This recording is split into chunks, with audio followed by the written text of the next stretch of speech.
Boa noite, pessoal. Então, bem-vindos. Eu sou Maureen Santos, sou colaboradora da Ninja Ambiental, sou coordenadora na fase e membro do Grupo Carta de Belém, que é esse parceiro do aulão de hoje. A gente convida todos e todas para se apresentar aí no chat, colocando o nome da cidade, do estado que vocês vêm também, se quiser falar de qual universidade, qual curso, enfim. Vocês se apresentarem para a gente, que isso é bem importante para o registro aqui, então mandem para a gente. E a gente vai deixar agora na tela uma enquete para a gente saber quem está aqui pela primeira vez no aulão, quem já participou dos últimos, então peço para vocês também participarem. Então, nesse processo, né, de aulões, eu acho que a gente já está no sexto, se eu não me engano, a gente já falou sobre grilagem, reforma agrária, fundiária, licenciamento, e todos os aulões anteriores estão disponíveis no YouTube da Mídia Ninja. Quem quiser conferir, a gente vai disponibilizar aqui no chat o link para vocês, de todos eles, tá bom? Então, o aulão de hoje é sobre o programa Adote um Parque, né, que o governo Bolsonaro, a partir da gestão do ministro Ricardo Salles, vem avançando com o projeto que não só é esse Adote um Parque, mas ligado a outras políticas públicas, como Floresta Mais, entre outros, no qual ele vem pensando, ele vem privatizando e transferindo para a responsabilidade pública para pessoas físicas e jurídicas privadas, nacionais e estrangeiras, promovendo a governança privada sobre os territórios de interesse coletivo e social. Então, apesar de ter sido oficializado em fevereiro, o programa ganhou, ainda não tem tanta visibilidade, né, em relação à mídia, e pouca gente vem sabendo de fato o que está acontecendo, né, em relação a essas concessões. A gente, por exemplo, sabe que a rede de supermercados Carrefour foi a primeira a formalizar interesse em adotar uma das áreas, e tem outras empresas também que estão com esse interesse aí e já foram divulgadas, como a própria Coca-Cola, a Heineken, entre outras. Então, para apresentar esse projeto, né, quem está sendo afetado, quais os impactos que ele representa para as áreas protegidas para os povos da floresta, a gente tem aqui com a gente o Pedro Martins, que é assessor jurídico da Terra de Direitos, do Grupo Carta de Belém, da coordenação, do grupo de animação do Grupo Carta de Belém, e a Edel Moraes, que é vice-presidente do Memorial Chico Mendes, é integrante do CAI-CAUM, é isso? UNB, e é ex-diretora do Conselho Nacional dos Seringueiros. A gente, no próximo aulão, a gente vai retomar, né, com os temas mais focados no Congresso, em relação ao licenciamento. Então, depois também fiquem ligados nas redes da Mídia Ninja, que vocês vão saber do próximo aulão. Mas antes da gente começar, eu vou chamar aqui a Raíssa Galvão, que é editora da Mídia Ninja e da Rede Ninja Ambiental, para dar um alô para vocês e dar uns recadinhos. Boa noite, Raíssa. Boa noite, todo mundo, a todas e todos que estão aqui com a gente mais uma vez. É um prazer a gente receber vocês e fazer mais um aulão. Está sendo um processo super interessante de formação, da gente aprender, poder compartilhar mais informações e também da gente se aprofundar nesses temas que são tão caros para a gente, né? E como são temas que estão aí na agenda política também, né, são temas que estão sendo votados, são projetos de lei, são programas implementados pelo governo, é importante a gente também se mobilizar contra eles. E para isso a gente tem um grupo no WhatsApp, que é a nossa pressão socioambiental, que quando a gente faz vários informes lá, né, vai entrar em votação no Congresso, na Câmara, o PL de grilagem, saiu o relator do projeto de licenciamento ambiental no Senado. Então, a gente vai ali debatendo, trazendo informações e também informando o pessoal, né, pensando em campanhas, vamos fazer um card assim, vamos fazer um card assado, né, enfim, pensando em como mobilizar, vai ter tuitaço, chamando as pessoas para participar dos tuitaços. Então, uma comunidade mesmo de mobilização, de engajamento para essas pautas que estão no Congresso Nacional e que a gente pode pressionar, que a gente pode fazer a nossa parte também. Eu vou deixar aqui no bate-papo o link para vocês, e a gente, para quem quiser entrar no chat do WhatsApp, e depois do aulão a gente manda lá para todo mundo um informe de como está funcionando. É isso, gente. Muito obrigada. Então, para a gente começar, antes de eu passar a palavra para o Pedro, a gente vai ver um vídeo que foi produzido pelo Grupo Carta de Belém, da Célia Regina, que é a liderança da Comissão Nacional de Fortalecimento das Reservas Extrativistas Costeiras e Marinhas, o CONFREM. Mas o programa, ele traz essa flecha venenosa, esse gravíssimo risco de abrir caminho para a privatização das áreas, dos parques, dos lagos, dos igarapés, e redução desses valores étnicos, raciais e ancestrais que temos, e étnicos de desenvolvimento, a partir do conhecimento mesmo empírico dos povos e das comunidades tradicionais, da garantia da territorialidade e afetando diretamente a produtividade. Isso significa o quê? Que é o empobrecimento total dessas comunidades, desses povos, e deixando, dando uma grande vazão para que futuramente aconteça o êxodo rural, que isso já é permanente, fazendo com que essas pessoas até abandonem suas áreas, abdiquem dos seus direitos, porque ninguém vem atrás para nos apoiar, a gente tem que ir buscar isso. Como é que uma empresa vem fazer gestão de uma unidade de conservação? É o capital, é a financiarização tomando conta, tomando de assalto todos os bens e os patrimônios dessas comunidades, povos e comunidades. É isso, né? Trazendo essa primeira denúncia aí já do programa para a gente, a companheira Célia, não pôde estar aqui com a gente hoje. Antes de passar para o Pedro, só lembrar de quem está chegando agora, se apresentar aqui pelo chat. E a dinâmica do aulão é o seguinte: vamos ter nossos profs de hoje, que é o Pedro Martins e a Edel Moraes. Eles vão ter a apresentação. Depois da apresentação, vocês podem, durante mesmo, ir colocando no chat comentários, perguntas, que aí, logo após a apresentação dos dois, eu vou passando, tá bom? E aí eles vão respondendo, porque como geralmente o grupo é muito grande, a gente não consegue abrir o microfone para todo mundo. Então, a gente fica aguardando aqui no chat as perguntas de vocês, tá bom? Então, vamos lá, Pedro. Obrigada por ter organizado conosco, né, Pedro, esse aulão dessa semana. Olá, Maureen. Boa noite a todos e todas. Gente, agradecer pelo convite, pela participação aqui. Já para aproveitar o tempo, eu já vou iniciar, então, a apresentação. Acho que dá para ver tudo direitinho. Então, foi importante começar com a fala da companheira Célia, do Confrem, traz um pouco desse grito, dessa denúncia sobre esse programa Adote um Parque, que está vindo das reservas extrativistas marinhas, e com esse olhar sobre as ameaças aos territórios. Então, vou tentar colocar aqui um pouco dessa reflexão sobre como o programa Adote um Parque está relacionado com a ameaça aos territórios e qual a proteção jurídica desses territórios, né?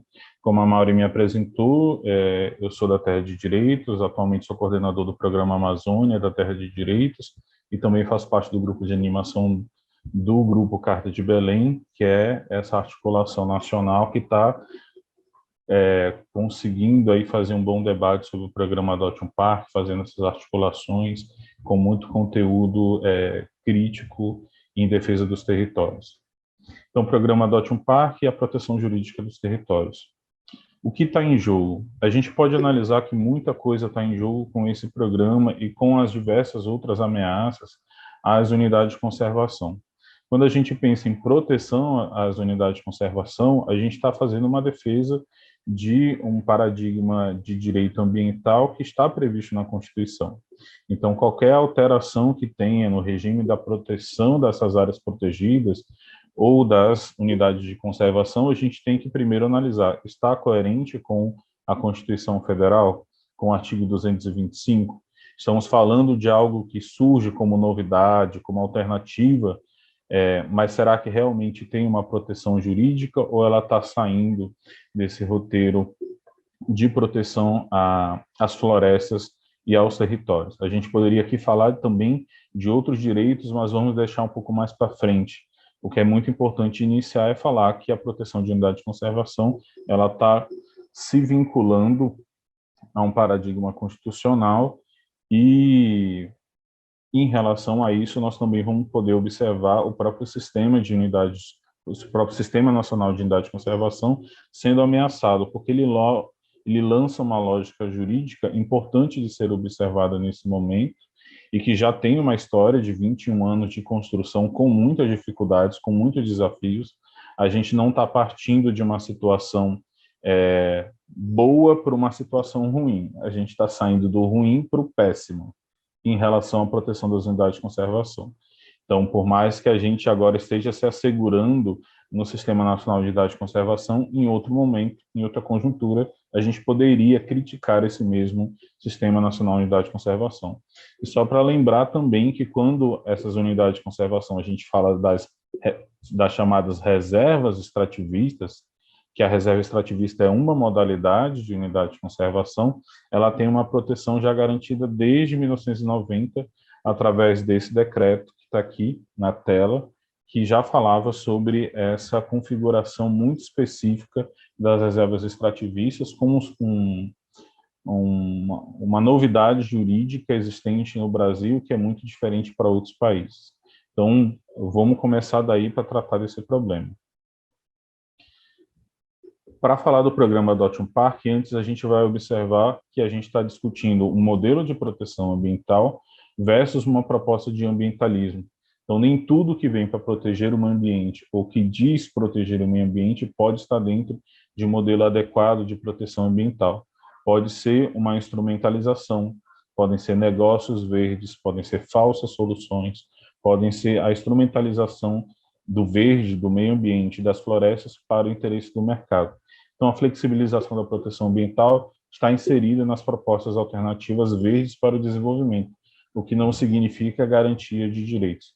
Então, a gente pode, pelo menos, começar daí, o quanto é que, desde 1990, desde das primeiras formas jurídicas de proteção dos territórios, seja através de uma floresta nacional, de uma reserva extrativista, ou de tantas outras modalidades de unidade de conservação, essa disputa entre se está adequado ao modelo de desenvolvimento ou se não está, ela sempre esteve presente. O que é exatamente esse programa Adote um Parque?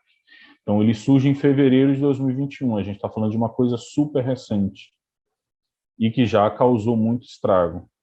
E esse decreto, ou seja, é uma norma oriunda do Poder Executivo, não passou pelo Congresso Nacional, é um programa muito relevante para o território nacional e ele parte do Executivo, assinado pelo presidente Jair Bolsonaro, o decreto 10.623, em fevereiro de 2021.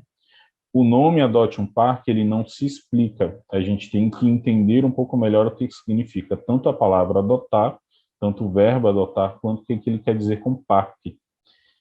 Adotar, através desse decreto, a gente pode ler como doar bens e serviços. Quem poderia doar bens e serviços? Pessoas físicas e jurídicas, nacionais ou estrangeiras. Isso seria adotar. E parque seria, na verdade, qualquer modalidade de unidade de conservação. Pelo levantamento, a maior parte das unidades de conservação adotadas são, na verdade, áreas de relevante interesse ecológico.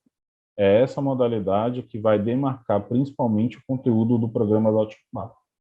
Essa modalidade é pouco conhecida porque ela também é uma modalidade de baixa presença humana nas unidades de conservação. Ela é de baixa ocupação populacional.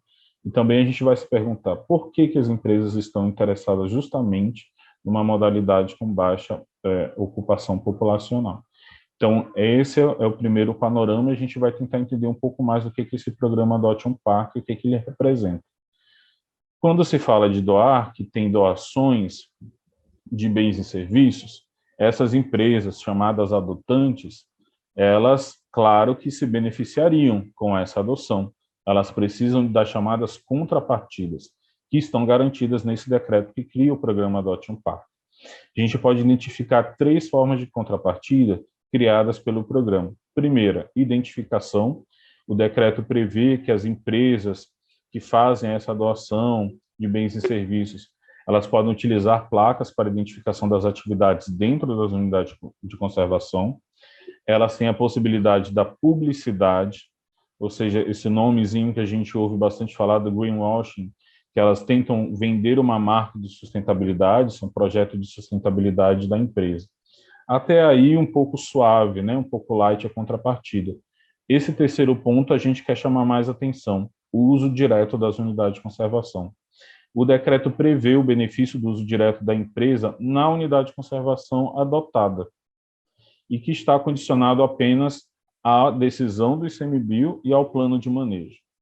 Mas se a gente olhar bem para a realidade dessas unidades de conservação no Brasil, poucas vão ter uma estrutura refinada de gestão, consolidada de gestão, onde as pessoas participam, onde os moradores decidem o futuro da unidade de conservação, onde as famílias conseguem realmente controlar o território.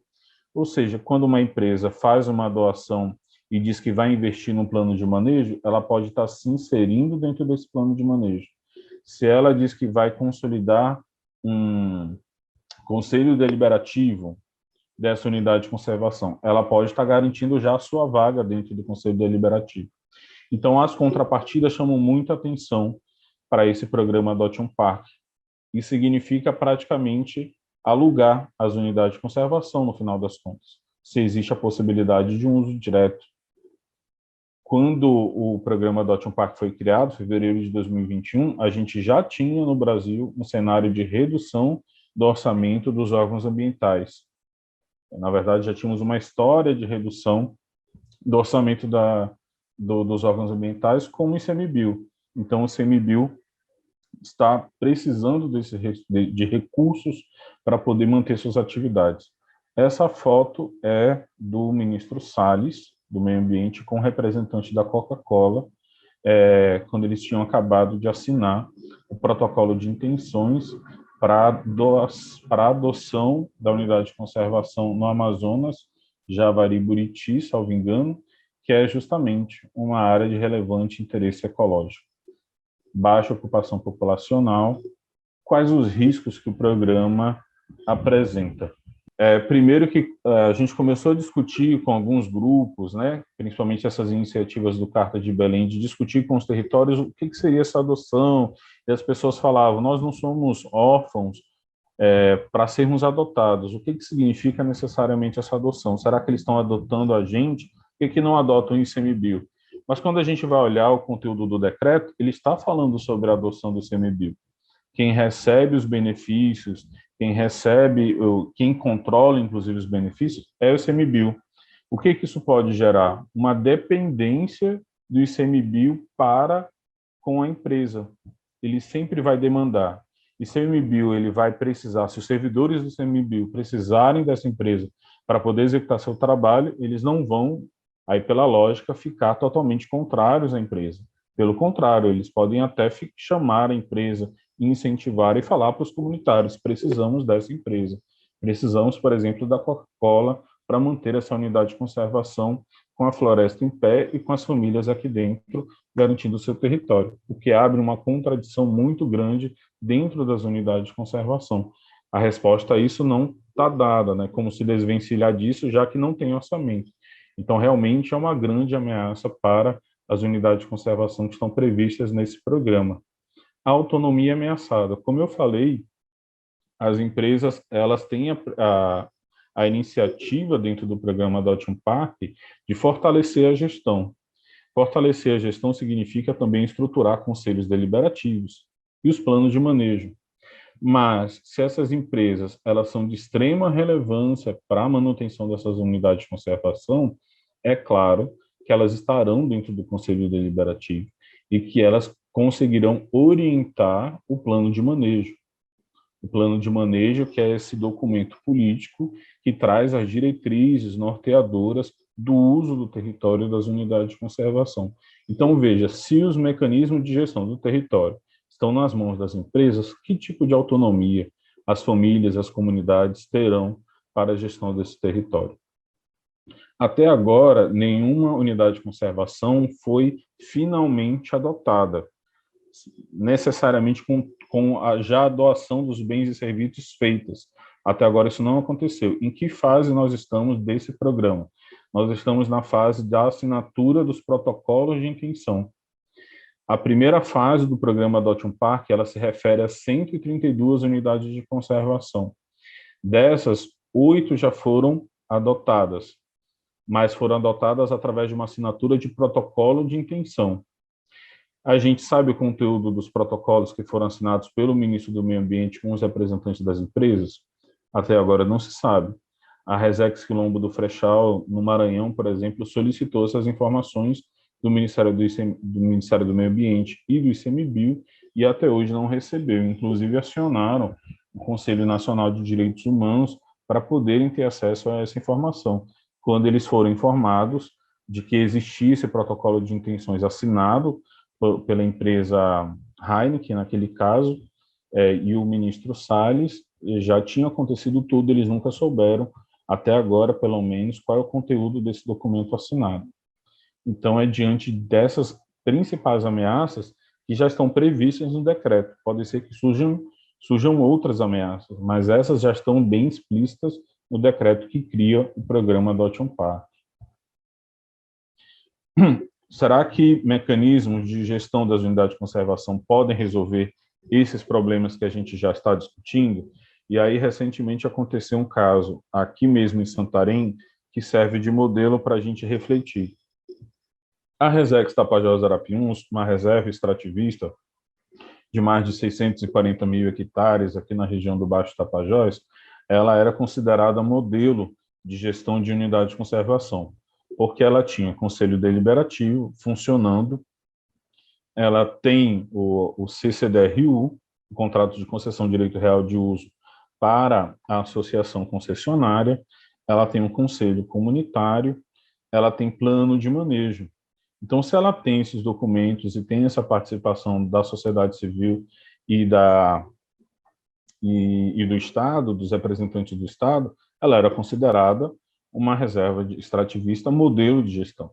O problema é que essa gestão desconsiderava os grupos étnicos e o direito de consulta prévia e livre informada. Foi quando se deu a aprovação de um plano de manejo em 2019 de 30 mil hectares, principalmente para a exploração do IP, que é uma madeira que está agora ainda mais ameaçada por conta de toda essa alta do IP para o mercado internacional, quando esse modelo de gestão foi totalmente questionado. Primeiro, porque o Conselho Deliberativo não tem uma representação adequada, assim, escancaradamente se violou o direito de consulta prévia e livre informada às comunidades tradicionais e povos indígenas. O plano de manejo serviu para uma imediata aprovação do plano de manejo florestal, do manejo florestal para uma cooperativa, não teve um processo mais complexo de participação e decisão, e quase todas as normas, ou praticamente todas as normas de gestão das unidades de conservação, elas concentram a forma deliberativa no próprio CMBio. Que regras são essas? São as regras criadas pelo próprio CMBio. Destacaria a Instrução Normativa número 16. Ela concentra o poder de decisão nesse órgão. Então, se até agora o dito modelo de gestão já apresenta muitas contradições e fragilidades, imagina quando uma empresa entrar em cena e começar a opinar e começar a falar mais nesse cenário. Vai ser uma realidade totalmente diferente e ainda mais conflituosa no interior dessas comunidades, dessas unidades de conservação. Essas são as empresas que já assinaram protocolos de intenção junto ao ministro Salles. A Coca-Cola, a Geoflorestas, a Coopercred, a Heineken, MRV Engenharia, uma construtora, a Genial Investimentos, a Coplana, que é uma cooperativa de cana no estado de São Paulo, e o Carrefour. A Caixa Econômica Federal, ela fez um anúncio de adoção com 100 milhões de reais, ou muito mais que isso, e até agora ela tem feito apenas visitas a algumas unidades de conservação para conseguir estruturar o que seria a maior adoção de unidade de conservação, seria através da Caixa Econômica Federal até agora.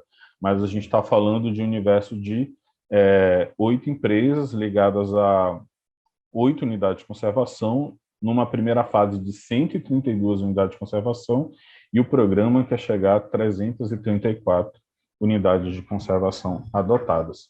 Então, essas são as principais empresas. Cabe a gente perguntar o que a Coca-Cola tem interesse na área de relevante interesse ecológico no estado do Amazonas, o que a Heineken quer com 500 mil para o quilombo de Frechal, no Maranhão, o que a MRV quer, o que a Coplana, a Carrefour quer em Rondônia, e essas cooperativas de crédito. Então, esse é um pouco do cenário do programa Adote um Parque até esse momento, todas essas empresas têm um discurso de sustentabilidade, mas muito mais do que isso, né? Inclusive com o uso dos recursos, dos bens comuns. Se não bastasse isso, tem mais uma outra ameaça para a unidade de conservação, dentre tantas que a gente também vai observar. O BNDES começou a implementar um programa de estruturação de concessões de unidade de conservação. Com base no quê? Com base, primeiro, no Programa Nacional de Desestatização e no Programa de Parceria de Investimentos.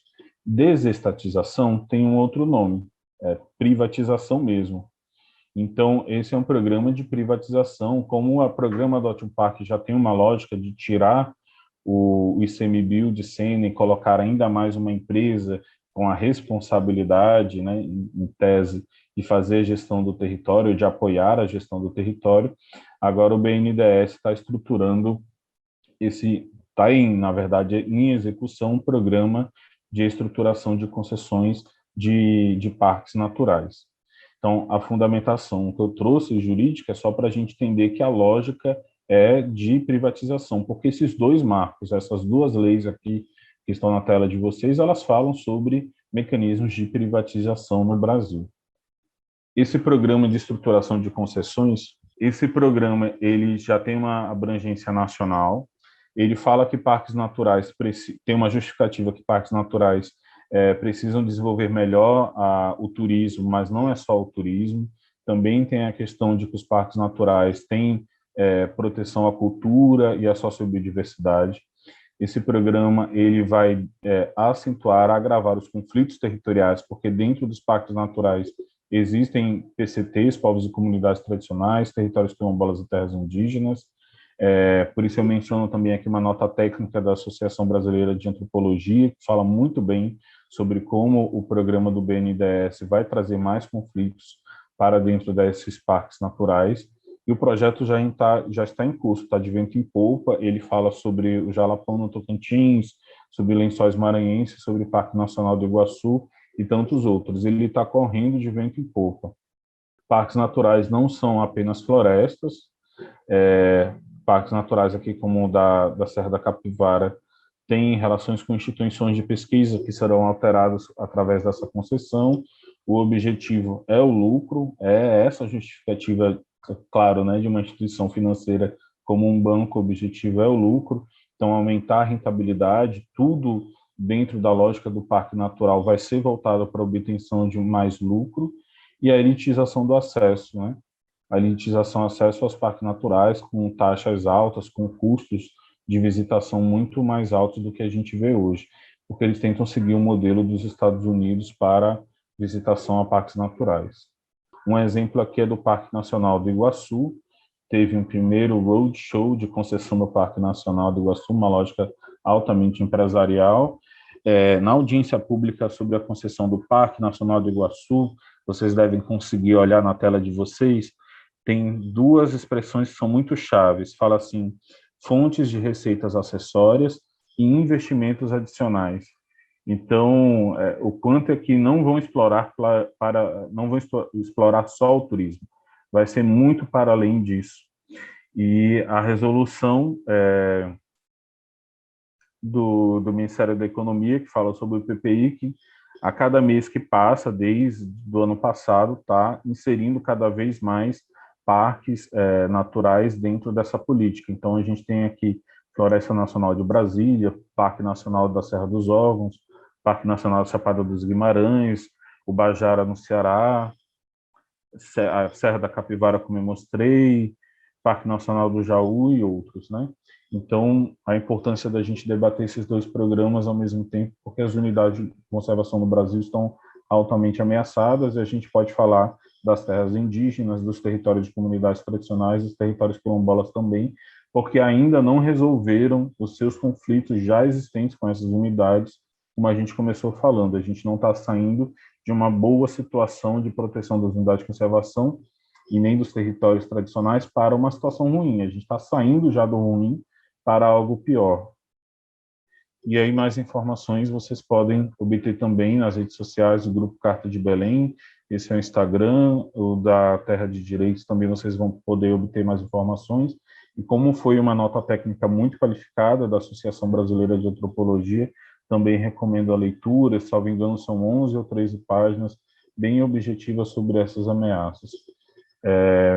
Então era isso. Obrigado, Maureen. Toda a letra para a gente aí das implicações, né, iniciais, dessa parte também jurídica do Adote um Parque, essa relação muito grande com esse programa do BNDES também, tem pouca gente falando sobre isso, né, é muito importante. Então, vou chamar aqui nossa companheira Edel Moraes, que eu já apresentei ela, vou falar de novo, vice-presidente do Memorial Chico Mendes, ex-diretora do Conselho Nacional de Seringueiros, e também agora está na universidade, né, Edel? Aí eu não sei falar direito aquela sigla, não sei se fala com sigla, que é da UNB, então se você quiser apresentar para a gente também, muito obrigada por ter aceito o nosso convite. Boa noite a todas, a todos e todas no presente.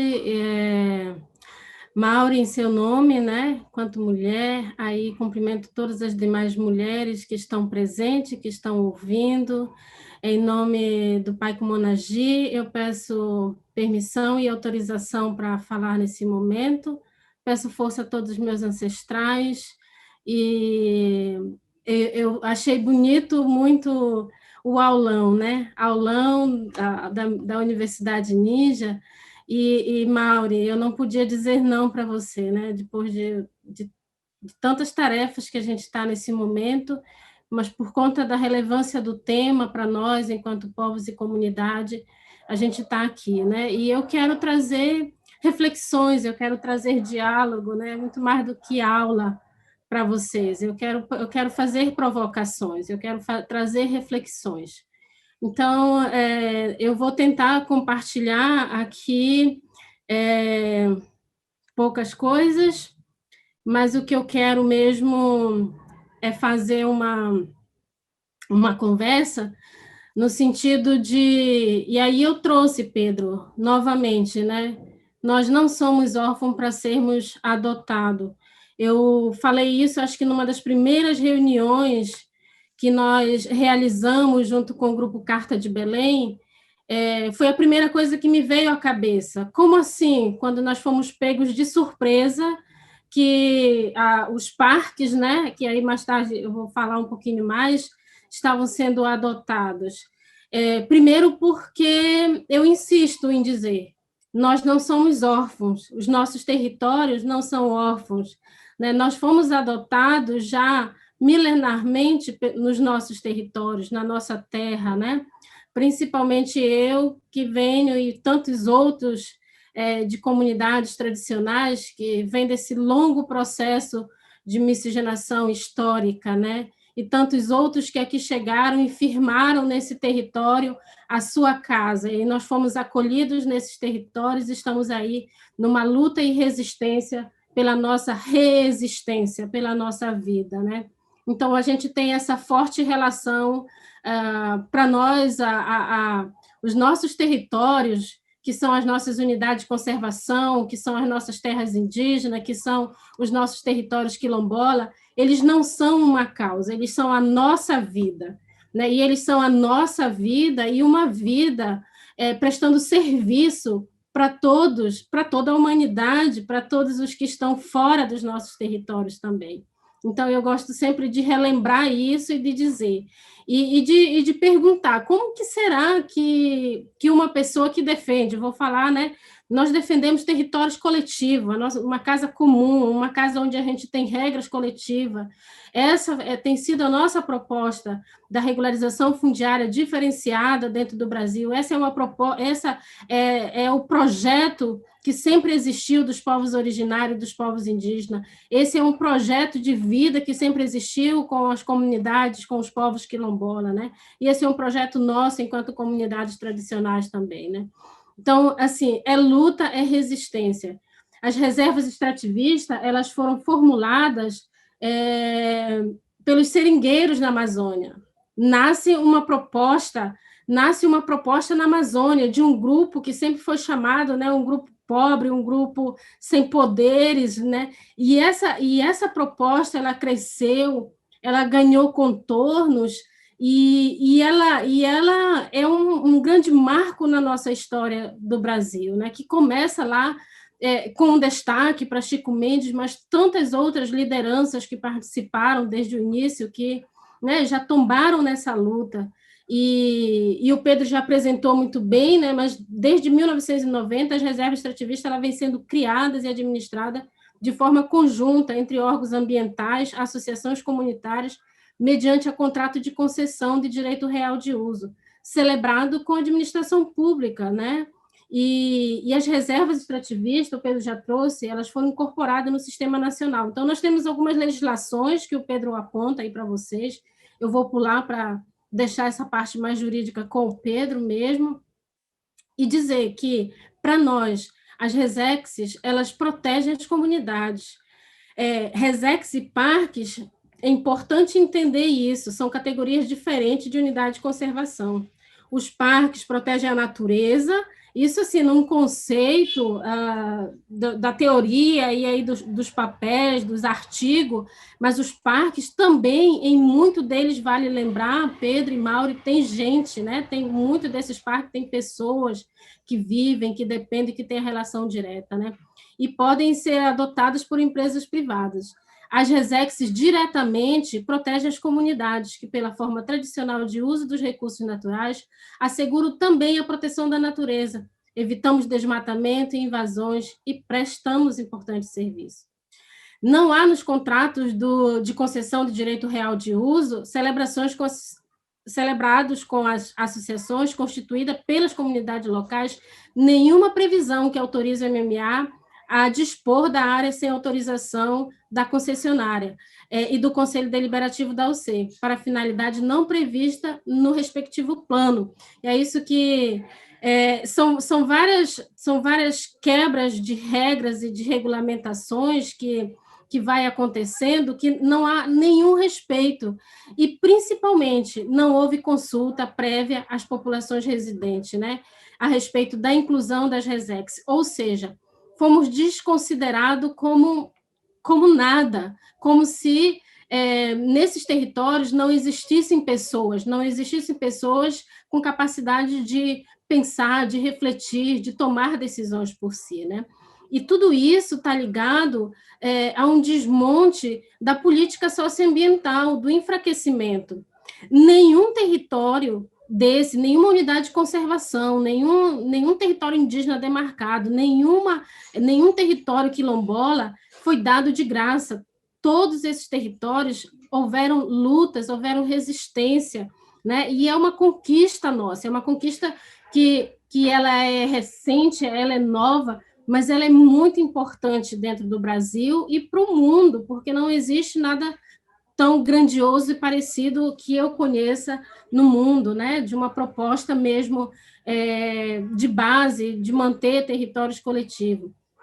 Então, a responsabilidade do Estado em relação à unidade de conservação com populações humanas não pode ser compartilhada com a iniciativa privada, sem acordos claros de cooperação e participação ativa dos concessionários.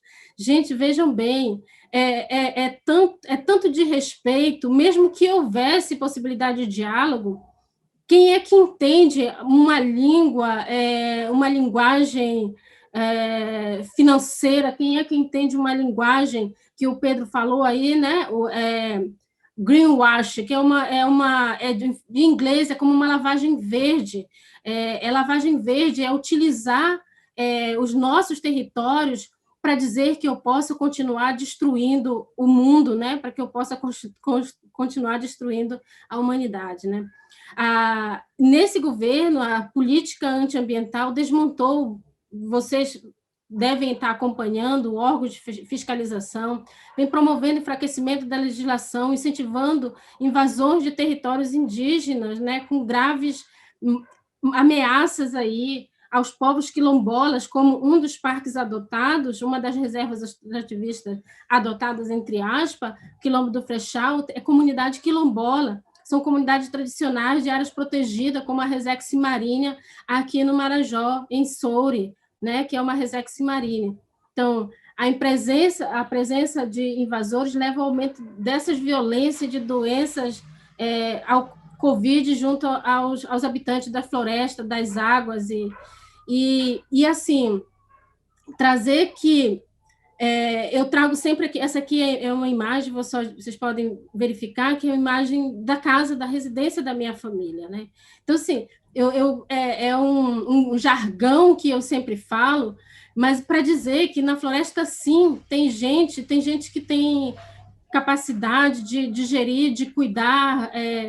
A gestão que nós fazemos no território, eu não chamo de gestão, Mauro, eu chamo de cuidar do território, porque o cuidado com o todo, não com o meio é só metade, e para nós não é meio, não é metade, ele é o todo. E nesse processo, nós estamos aqui, sendo ameaçados, sendo violentados mais uma vez. É um processo de um racismo socioambiental, porque ele desconsidera que tem gente. Ele não respeita nem a sua própria legislação do Brasil, ele não respeita os tratados internacionais, como a OIT, que o Brasil é signatário, e ele não respeita os povos e comunidade. Ele não respeita. E isso tem nome, isso é racismo socioambiental. São novas formas de epistemicídio, são formas de nos matar vivo, de nos colocar ainda mais na invisibilidade, né? Essa invisibilidade que ele já vem sido, como disse o Pedro, muito anterior, né? Que é um processo de invisibilidade proposital. Eu costumo sempre usar essa palavra de dizer que o povo diz assim, os povos invisíveis. Nós não somos povos invisíveis, nós somos invisibilizados nesse processo. E nós somos invisibilizados nesse processo quando há um programa desse de cima para baixo, né? Sem que as comunidades sejam consultadas, sem que os movimentos sociais sejam ouvidos, sem que haja um mínimo de diálogo. Então, assim, é desrespeito, é desumano, é mesmo fazer a boiada passar num momento desse tão crucial que nós vivemos em toda a humanidade, que é uma pandemia. Para nós é uma outra pandemia, porque ela nos deixa em condições tão desfavoráveis até de reagir. Se eu falo hoje com vocês é porque eu estou na cidade de Belém, mas se eu estiver dentro do meu território, eu não consigo nem ter acesso à comunicação de uma boa conexão de internet para poder comunicar e para poder denunciar. Então, assim, é um processo muito cruel e a gente sempre de dizer, né, que coloca a Amazônia à venda e para nós, a Amazônia, ela não é um produto somente da natureza. Eu digo Amazônia, mas a Amazônia, o Cerrado, o Pantanal, né? Porque os parques e as reservas elas estão em todos esses territórios, né? Mas esses territórios eles são produtos de milhares de anos, né? De metabolismo entre toda a sociedade humana e não humana, com esse ambiente, com esse todo ambiente, né? Então, assim, essa destruição que ocorre desde a invasão do Brasil continua passando agora de forma institucional. E os nossos territórios, que são, eu costumo dizer, que são os últimos espaços, são as últimas fronteiras de reexistência, né? São as últimas fronteiras, e essas fronteiras elas têm sido defendidas especificamente com os nossos corpos, né? E inclusive com a morte dos nossos corpos, né? Em outras palavras, com o epistemicídio de todo o nosso ambiente, né? Quando mata os nossos rios. E nós já vimos que todo o processo de privatização nunca é boa. Se fosse boa, nós, no Marajó, teríamos boa energia em todas as comunidades, ou aqui no Pará, porque nós temos construções de grandes hidrelétricas, onde as redes de conexão que levam energia para São Paulo, para Belo Horizonte e para tantos outros territórios passam por cima de nossas cabeças. E nós nem acesso a uma energia de qualidade temos. E quando tem, ainda aqui em Belém, é um custo muito alto, é um preço muito alto.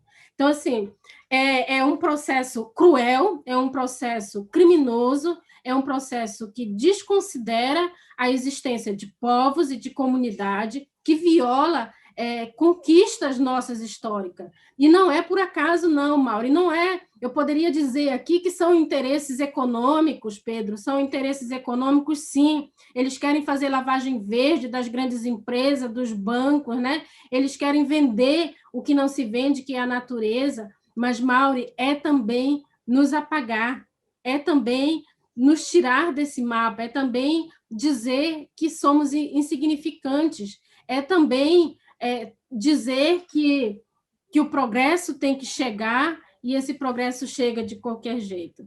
E é uma grande ameaça.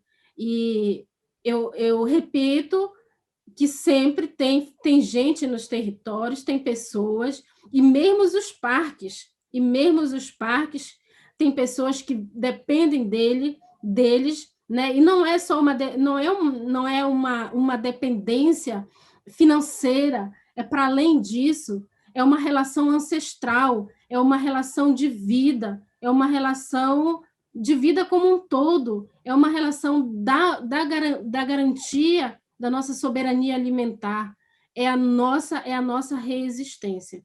E esses territórios, eles estão de olho, porque não existe mais onde eles desmatarem, não existe mais onde eles avançarem, e são nesses territórios que estão, sim, os interesses da mineração, que estão os interesses da exploração, que estão os interesses econômicos. Então, não é à toa, Coca-Cola não quer à toa, ela quer, sim, ela quer água. Vocês sabem que temos um longo processo pela água aí, e eles estão privatizando com nós dentro, sem considerar, sem reconhecer, sem respeitar e ameaçando as nossas vidas, né? E quando eu falo que nós não somos órfãos e que o programa Adote um Parque deveria ser Adote o ICMBio, e recentemente me perguntaram se eu fosse gestora dentro do ICMBio, o que eu faria? Eu falei, primeiro, que eu não duraria lá como gestora, né? Porque o Pedro pode até nos dizer aqui, talvez você tenha alguém do direito, e aí, Pai Comunagi, eu sempre digo, as pessoas me perguntam se eu sou do direito, né? Se eu defendo o direito. Eu me apego, Mauri, na legislação, eu olho para a lei e eu interpreto a lei e vejo que ali tem garantia de direito no que está escrito naquele papel. E que se essa garantia de direito que está escrito no papel fosse cumprida, nós tínhamos boas condições, Pai Comunagi. Nós teríamos o mínimo de condições, né? Mas, no momento, como o próprio Pedro disse, hoje, nós temos, inclusive, que nos apegar no próprio SNUC, que em outro momento a gente estaria também fazendo críticas, mas nesse momento nós lutamos pelo respeito, lutamos pelo reconhecimento, né? E para muito além. E não é só violação de direito das comunidades, viu? Quando uma empresa resolve adotar, vamos linkar quais são essas reflexões. Carrefour passou por um longo processo aí, né, de racismo, matando seus trabalhadores, matando literalmente. Então, ela quer passar a boa imagem, então, ela quer comprar esses benefícios verdes para ela dizer que é boazinha. Então, assim, a gente tem que fazer essas ligações. A Coca-Cola tem água envolvida para fazer produção, para gerar lucro mundial, né? Os bancos, sim, tem muito lucro. Mauri, me avisa, acho que já acabei meu tempo, né? A gente fica muito agoniado, muito empolgado, porque ameaça. O que eu queria trazer para vocês, pensem, se alguém chegasse na casa de vocês e dissesse assim, olha, eu coloquei à venda a tua casa, tá? E nem te pergunta, né? Nem bateu na tua porta, nem te perguntou se eu posso entrar. E fosse vendendo a sua casa, e fosse vendendo os seus bens, e fosse vendendo a sua roupa, e fosse vendendo a sua comida, e fosse vendendo o seu ar. E nesse momento de pandemia, eu quero trazer uma reflexão. O Covid, o vírus, ele traz uma mensagem: respira, mundo. E essa mensagem do respirar e essa falta do oxigênio comprado levou a vida de muita gente. E nós temos o nosso todo ambiente, que são as nossas florestas, as nossas águas, as nossas terras, os nossos territórios, as últimas fronteiras de resistência, com povos e comunidades à frente, lutando e resistindo. Então, vocês, cada um, que não são pertencentes a povos indígenas, a comunidades tradicionais, a povos quilombolas, vocês também têm responsabilidade de defender isso, de anunciar e de denunciar. Né? E eu pensava, Mauri, eu me aprontei toda ontem para falar, e muito cansada, e hoje ficou um pouco complicado, mas eu pensei, né? Com toda essa luta que a gente está tendo, não dá para fugir da luta, não dá para fugir do debate, e parabéns para os 79 que estão aqui, eu espero que vocês sejam multiplicadores de dizer que nas reservas extrativistas, nos territórios e nos parques tem gente que luta, gente que conserva, que protege, que defende o meio ambiente, que tem povos. Procurem saber, procurem conhecer uma comunidade tradicional, uma comunidade, um povo indígena, um povo quilombola, procurem saber das suas histórias, das suas resistências e da sua luta. Nenhum dos nossos territórios, Pedro, nenhum dos nossos territórios nos foi dado. Cada um deles tem sido lutas e resistência, e não vai ser diferente agora. Continuaremos lutando e continuaremos defendendo o nosso todo ambiente. Muito obrigada. Fala incrível, Edel. Nossa, potente demais, muito emocionante, né? Espero que todo mundo que esteja aqui, esse recado, né? Que Edel deu tanta categoria para a gente, com tanta força, a gente possa assumir aí essa luta como nossa também, né? Porque é uma luta nossa também. E que isso é muito importante. Então, não tem nem... É muito, muito, muito, muito incrível, Edel. Muito obrigada, porque eu sei como você está cansada, como o dia inteiro fica nessas caixinhas de Zoom, e estar aqui com a gente hoje. A gente agradece muito a importância de você estar aqui com a gente, de falar tudo isso aqui que a gente acabou de escutar. Por conta do tempo, a gente tem mais um videozinho. Vou passar, enquanto isso, pedir para vocês se animarem a mandar perguntas. Acho que a gente recebeu de perguntas só 3. Então, enquanto isso, eu vou recolhendo aqui, tá bom?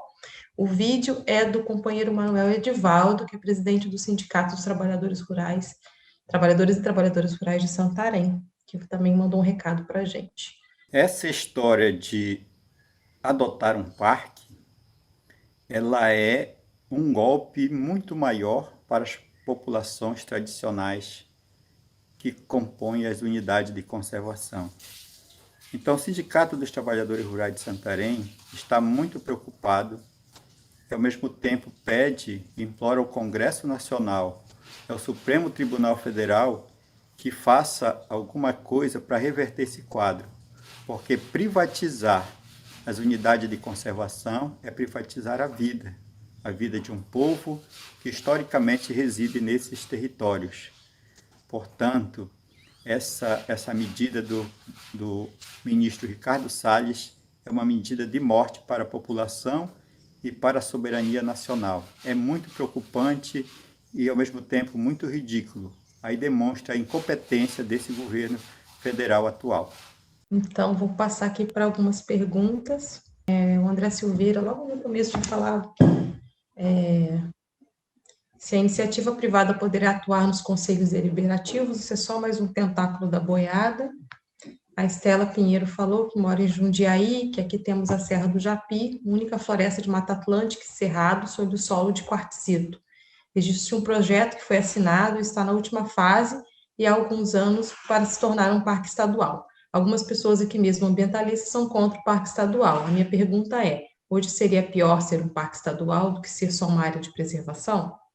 E aí o Comanage, acho que é isso, perguntou o que podemos fazer para parar essa atrocidade, e o Fábio comentou, parabéns a todos pelas falas, é ótimo saber que há pessoas preocupadas com as consequências das políticas públicas. Pessoalmente, me preocupo muito com as concessões de parques, pois acredito que pode representar em diferentes ocasiões políticas públicas mal regulamentadas. Um exemplo é a Chapada dos Veadeiros, imagino, em Goiás. Antes a entrada era gratuita, existe um limite de público, e após a concessão, aí ele explica que foi cobrado ingresso e que fica cheio de visitantes, gera também um processo de deterioração do próprio local. Gostaria de saber se vocês veem como possível uma alternativa em que entidades e empresas mais conscientes se organizem e ocupem o lugar de empresas predatórias nesse movimento do governo, com planos mais conscientes e responsáveis, etc, etc. Então, queria que você pudesse comentar também isso, Edel. E aí, por último, só um comentário aqui da Denilce. Nós, pescadoras e pescadores, também sofremos pela falta de respeito do Estado. Não temos políticas públicas afirmativas para fortalecer a atividade de pesca artesanal. Então, tem uma pergunta mais específica, Pedro, sobre a questão do Parque Estadual. Uma outra, como é que a gente pode parar, né, ou frear essas atrocidades? E esse último comentário do Fábio, que defende de alguma forma a ideia de você ter uma iniciativa privada, se é possível, né, essa iniciativa privada com empresas mais conscientes, ocupando o lugar de empresas predatórias nesse movimento do governo, com planos mais responsáveis. Então, achei bem interessante, e também acho que muita coisa eu vou tentar até fazer um link com a fala da Edel, porque ficou bem completa. E foi assim, uma grande satisfação aqui estar compartilhando esse espaço com você, Edel, para a gente, inclusive quando a Edel coloca sobre o sujeito que pensou a unidade de conservação no modelo de reserva extrativista, né? O quanto é que tem ali uma intencionalidade política, uma construção de quem é e quem era na época do território para essa construção, e até para aproveitar e para responder essa pergunta das diferentes modalidades. Então, tem uma APA, por exemplo, né, que tem uma proteção bem inferior, é uma unidade de conservação praticamente que permite muita coisa dentro do território, né, e são muitas, por isso que ela está em grande quantidade, e coloca essa contradição. Se a gente tivesse uma unidade de conservação mais flexível, a gente já teria perdido esse território. Então, foi bom ter um parque. Então, essa dicotomia, ou na verdade, assim, essa grande distância entre a APA e o parque, a gente tem muita coisa aqui no meio. E a reserva extrativista, ela é um exemplo disso. Ou seja, ela garante uma boa proteção territorial com pessoas dentro. O que acontece? E a Edel também falou sobre isso. Os parques estão cheios de conflito. A nota técnica da ABA, que até a companheira Mariana do Carta de Belém compartilhou aqui no chat, ela coloca uma lista de parques e quais são as comunidades tradicionais que têm uma ocupação lá. Inclusive, tem a própria Serra da Capivara expulsou famílias, e essas famílias ainda não foram indenizadas, e a Serra da Capivara já foi concedida. Então, como é que vão ficar as famílias que foram expulsas e não foram indenizadas, né? Então, o modelo de parque, ele também trouxe muito prejuízo. Por exemplo, até a criminalização das práticas tradicionais. As apanhadoras de flores sempre vivas são constantemente criminalizadas ao adentrarem as áreas dos parques para poder fazer a apanha da flor. E isso acontece com quem vai numa unidade de conservação e faz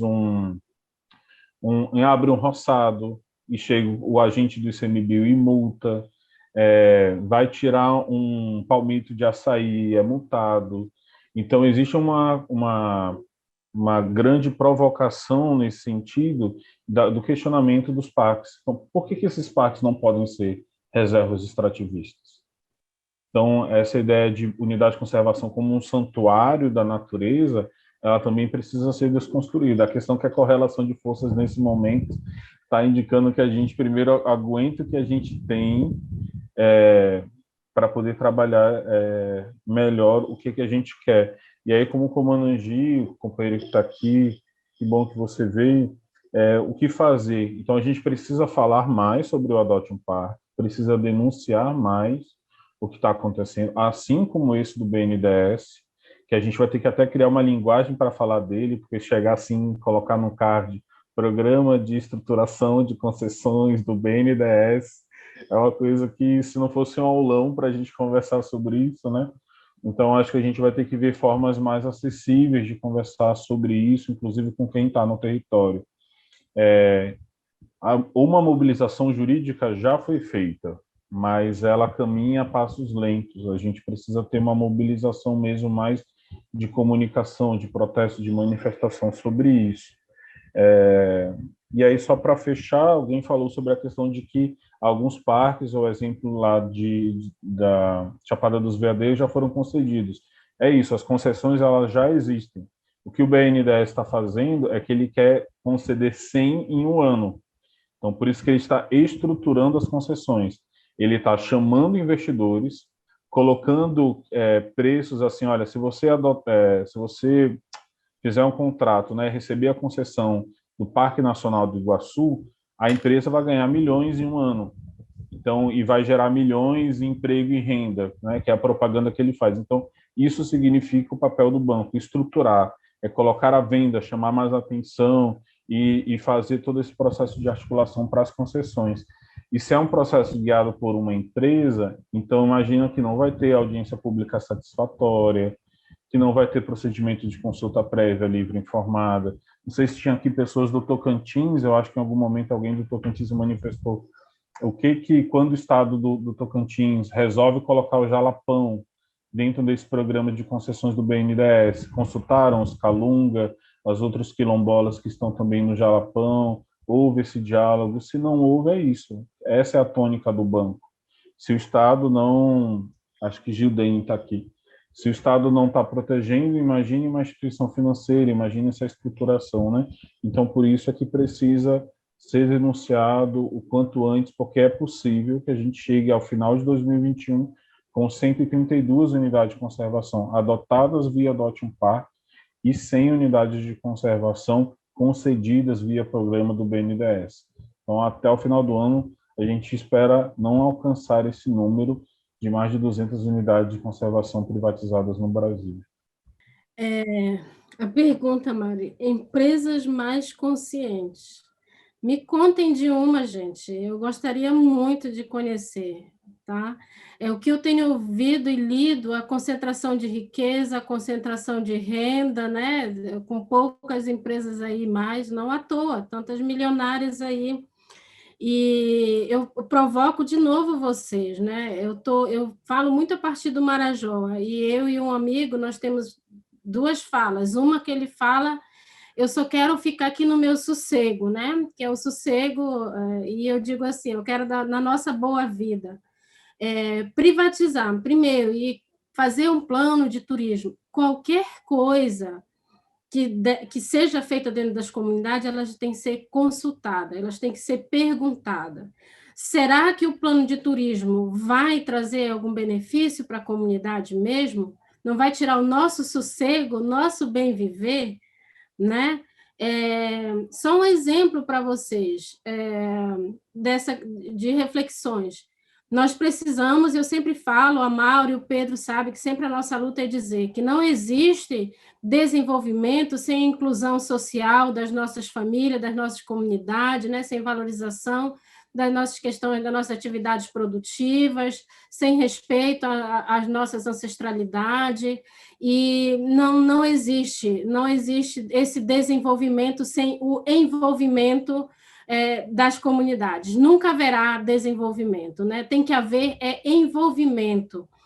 Eu falo de uma região onde tem os 10 municípios no menor IDH do Brasil, com violações de direito, com tráfico humano, né? Então, enfim, nós estamos no maior arquipélago flúvio marinho do mundo e nós não temos água potável, com crianças ainda sofrendo de desnutrição, por conta de diarreia, de doenças ainda que ficaram lá de outros séculos para outras sociedades, né? E os nossos rios, que são nossas ruas, é o caminho onde passa, onde saem as riquezas que vai para o mundo, que entra e que traz das Coca-Colas e dos Carrefours da vida. Então, assim, empresas conscientes, o que nós precisaríamos era de um governo responsável, que efetivasse políticas públicas que garantissem os nossos direitos e não violassem os nossos direitos. E que as empresas também assumissem um papel de responsabilidade, de mudando as suas formas de estar no mundo. E eu fiz a provocação perguntando se existe, né? Eu tenho esperança, a gente sempre provoca, que elas sejam conscientes e que estejam conscientes e que vejam que tem muita gente que se distribuísse E esse programa, acho que o Pedro pode falar em números, ou até a própria Mauro pode trazer, é tão vergonhoso o quanto de real que o órgão, o ICMBio, ou o Ministério do Meio Ambiente, se submete a receber, entregando uma riqueza imensurável para as empresas, que é vergonhoso. Eu teria vergonha se eu fosse a Carrefour ou a Coca-Cola, ou a Caixa Econômica, ou qualquer um desses, né, que são empresas de muito capital financeiro. Como, né, Gi? Acho que é não parar, né? É não parar, é fazermos o que sempre fizemos, né?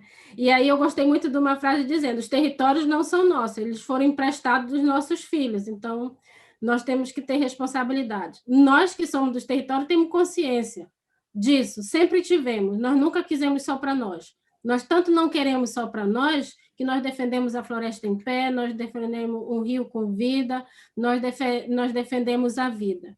Porque se fosse só para nós, Mauri, a gente ia lá e também destruía. E o Pedro bem trouxe que a gente tem como comprovar que os territórios conservados estão ainda onde tem gente, né? E que essa história de que o território onde não tem gente ele vai ter mais proteção não é verdade, porque é onde fica, inclusive, mais ameaçado e mais violado nos seus direitos também, nos direitos da natureza em si. Né? Pelo menos nos nossos territórios, nós estamos lá junto com eles, embarreirando, fazendo o empate, né?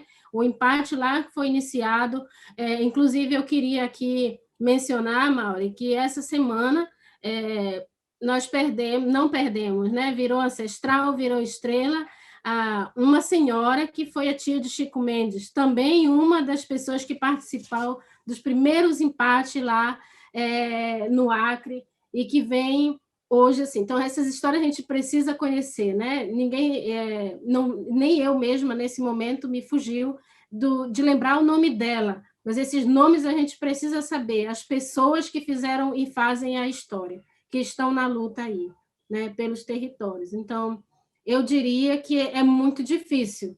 E qualquer coisa, seja plano de turismo, seja os acordos comunitários, tem que respeitar a comunidade. Tem que ouvir e saber se a comunidade quer turismo lá ou não. E quais as consequências também positivas e negativas que o turismo pode levar. Né? E de que melhor forma e que menores impactos podem fazer. Só como exemplo para vocês, nós estamos muito bem financeiramente, digamos assim, Mauri, vendendo nosso açaí no Marajó. Tá? Mas a população aqui do estado do Pará fez greve recentemente porque o açaí ficou tão caro, porque ele está saindo todo para exportação, e a população que tem na sua base da sua autonomia alimentar o açaí está com dificuldade de ter acesso a ele, né? Que é um bem da natureza, que é um bem que garante sempre a nossa segurança e a nossa autonomia alimentar. Então, essas são algumas reflexões que eu falo, que eu trago para vocês, e repetir, a responsabilidade é de cada um e de cada uma de nós, é de todos nós, nessa luta, né? Trazendo, divulgando, levando a voz daqueles que não podem ouvir. Por isso que eu sempre falo que o meu momento aqui com vocês, não olhem para Éden. Eu não falo por mim, eu falo por aqueles que não têm nem energia nas suas casas, não têm nem acesso à comunicação, que não têm nem o direito, não estão com o direito garantido da sua defesa dos seus territórios, Pedro. Estão aí em todas as violações que você possa imaginar. Né? Então, a responsabilidade é nossa, né? É minha, é do Pedro, e é sempre uma grande satisfação, Pedro, estar na luta, estar nessas fronteiras com você aí, dessa resistência. E em nome de nossas comunidades, a gente agradece. Obrigada, Edel. Eu vou passar mais uma rodada, então, para a gente poder fechar. A gente já está passando um pouquinho do tempo. A Tani, a Mana, a Tani, ou foi quem? Não, foi a Stefane, perdão. Mandou assim: indicam mais pessoas que estejam acompanhando esse programa. E aí, como tem uma outra questão parecida, da Natália Bahia, que agradece as apresentações e fala assim: é possível se aprofundar mais nos debates de como o programa Adote um Parque se relaciona com esse programa de desestatização das UCs? Eu trabalho numa associação comunitária que desenvolve empreendimento comunitário dentro de um parque inserido no programa de desestatização. Aí, enfim, a Mariana tinha colado aqui no chat vários links, né, tanto de documentos, o Grupo Carta de Belém, junto com seus membros, vem se dedicando aí, a CNS também, várias outras organizações, movimentos sociais vem se dedicando aí. Então, dá uma olhadinha aqui no chat, Mariana, se puder também colar novamente outros links, para quem está perguntando. E aí tem perguntas para a gente poder concluir. Como podem ser mais utilizados os protocolos de consulta dos povos e comunidades tradicionais para questionar juridicamente as tentativas de privatizar unidades de conservação? Então, para a Edel e para o Pedro, né? E o Everton fala o seguinte: vivemos um processo de desestruturação das nossas instituições de proteção. Diante desse cenário, como deveremos proceder para que as nossas matas e recursos naturais sejam protegidos? Então, acho que já tinham respondido um pouquinho uma pergunta parecida, mas se puderem terminar com isso, porque todo mundo que está aqui também pensa em se mobilizar para apoiar essas lutas, né?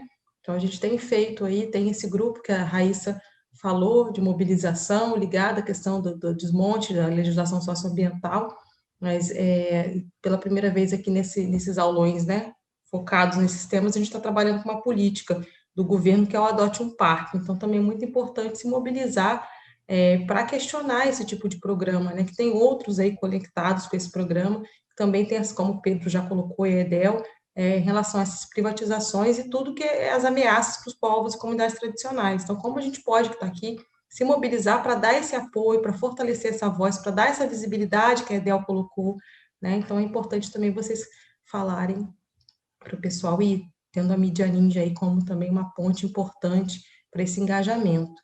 Então, vou começar primeiro com a Edel, depois finalizo com o Pedro, e aí é isso. Pode ser? Eu acho que o protocolo de consulta, o Pedro pode falar juridicamente, dizer, a minha defesa vai ser mais, né, com base nas reflexões.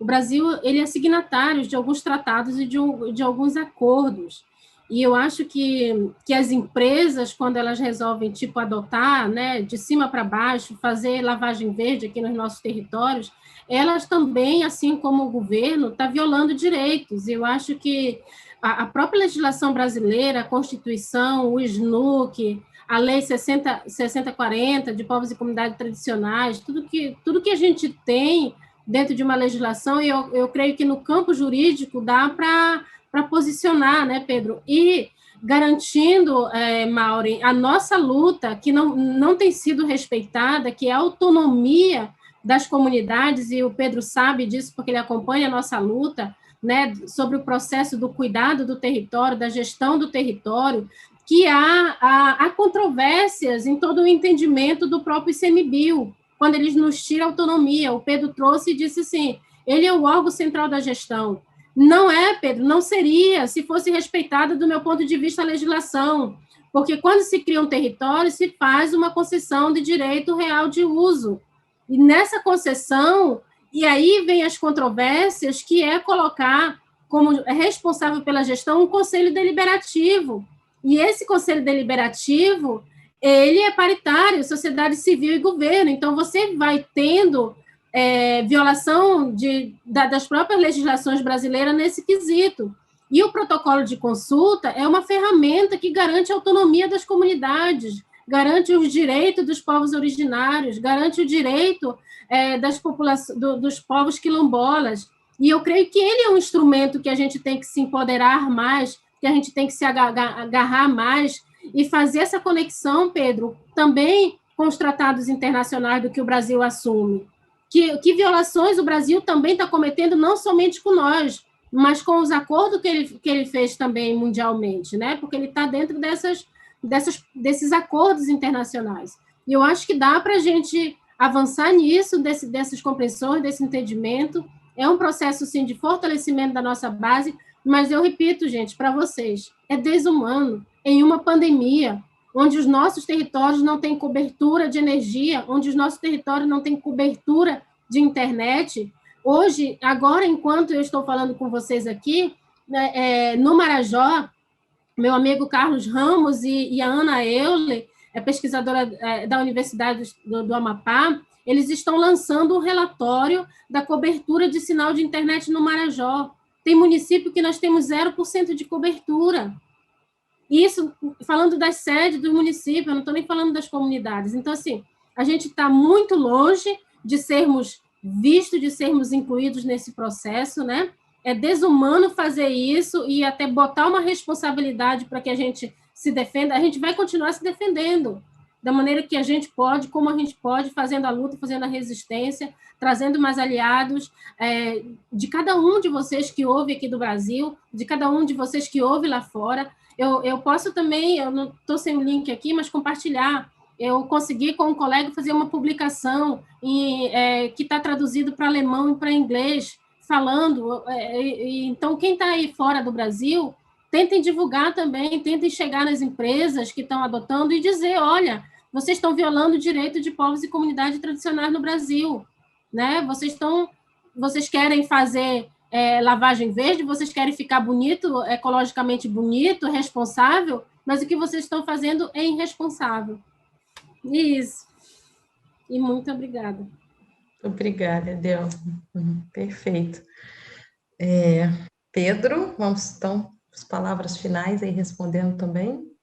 Certo. Não, então, ia concordar com a Edel, é uma linguagem um pouco mais técnica essa, né? Mas, realmente, se for ver, eu anotei 2 instruções normativas do ICMBio. A 02 de 2007, que regulamenta o Conselho Deliberativo das Unidades de Conservação, das RESECs, e a instrução normativa número 16 de 2011, que fala sobre a aprovação do plano de manejo. Realmente, elas destoam totalmente do Sistema Nacional de Unidade de Conservação. Elas concentram esse poder deliberativo no ICMBio. E até no sentido, se a gente for criar uma semelhança, de tutela. É o ICMBio tutelando as comunidades tradicionais dentro das unidades de conservação através dessas 2 normativas. Seria muito interessante se a gente discutisse realmente com mais profundidade esse ponto que a Edel tocou, porque ele traz mais à tona esses conflitos, né? E o protocolo de consulta, a gente tem que ver a etapa. A gente precisa muito brigar para que, a gente já considera, né, isso já foi falado, na criação, na edição do decreto do Adote um Parque, já existe uma violação do direito de consulta prévia livre e informada. Já é um ato violador, um ato do presidente da República que viola direitos humanos, viola direitos étnicos. Seguindo aí, começa a ter um assédio dessas comunidades para que elas aceitem a adoção das empresas, sem questionar, aceitem mesmo e façam suas concessões. Nesse momento, precisaria ter um forte empoderamento do instrumento de protocolo de consulta. A ferramenta ela foi muito divulgada, do protocolo de consulta, mas precisa ainda mais. Precisa continuar falando sobre o protocolo de consulta e incentivando a elaboração de protocolos de consulta para instrumentalizar esse momento. Porque o protocolo de consulta, ele permite que a comunidade, pela sua autonomia, diga sim, eu quero, eu aceito, desde que tenha determinadas regras, né? Porque está numa sinuca de bico, uma crise econômica, uma crise sanitária, chega uma proposta dessa, é realmente difícil. Mas o que a gente está lutando é para que elas, pelo menos, sejam reconhecidas nesse poder de decisão, que o Ricardo Salles está tratorando de todas as formas, né? Então, precisaria muito fazer isso, e lembrando que, nesse contexto, ainda segue em discussão essa denúncia do Brasil à Organização Internacional do Trabalho, denunciar a Convenção 69 da OIT, uma estratégia do governo, porque cada vez mais que as comunidades tradicionais se empoderam da Convenção 69 da OIT, mais o Estado e os representantes do governo tentam acabar com esse instrumento, porque ele perca a vigência para o Brasil, né? Então, muito importante que a gente tenha chegado nesse ponto, porque ele é decisivo para qualquer processo. A gente está discutindo autonomia, mas no final a gente também está querendo dar uma resposta por cada unidade de conservação. Não é assim que funciona. E volto num dos primeiros argumentos que eu levantei na apresentação. A gente tem que ficar de olho, inclusive nas unidades que não são reservas extrativistas.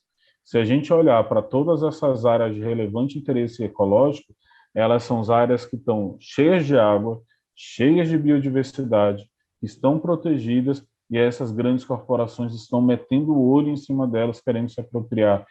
É muito fácil uma empresa dessa montar um instituto de pesquisa, colocar dentro de uma unidade de conservação dessa, explorar o recurso sem consultar ninguém, sem fazer discussão de repartição de benefícios, de acesso a conhecimento tradicional associado a patrimônio genético. Nada disso passa, porque elas já vão ter uma licença dizendo assim: estou sendo beneficiada com uma contrapartida do programa Adote um Parque. Então, realmente, se a gente for aprofundar o debate, nós vamos chegar em alguns outros nós, como a Eda colocou. Então, muito obrigada novamente, Edel e Pedro. Um grande abraço para todo mundo e até o próximo aulão.